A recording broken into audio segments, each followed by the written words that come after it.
తెలంగాణ బంధుమిత్రులందరికీ నమస్కరిస్తూ, నా పేరు డాక్టర్ భిక్షపతి. నేను మెడిసిన్లో అసోసియేట్ ప్రొఫెసర్, జనగామ మెడికల్ కాలేజీలో పనిచేస్తున్నా.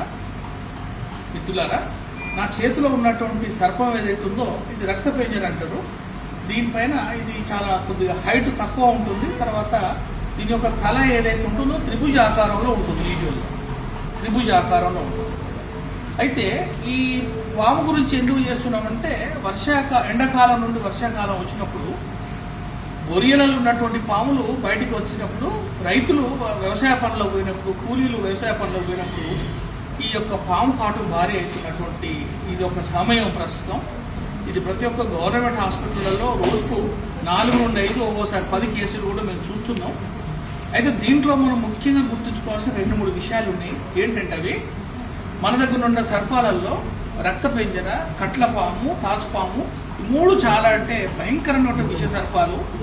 రక్తపెంజరకు ముక్కు నుండి రక్తం, కుట్టిన దగ్గర నుంచి రక్తం, ఒక్కోసారి మూత్రం నుండి రక్తం, దొడ్డికి పోతుంటే రక్తం, నోట్ల నుండి రక్తం కంటి నుండి కూడా రక్తం వచ్చే అవకాశం ఉంది.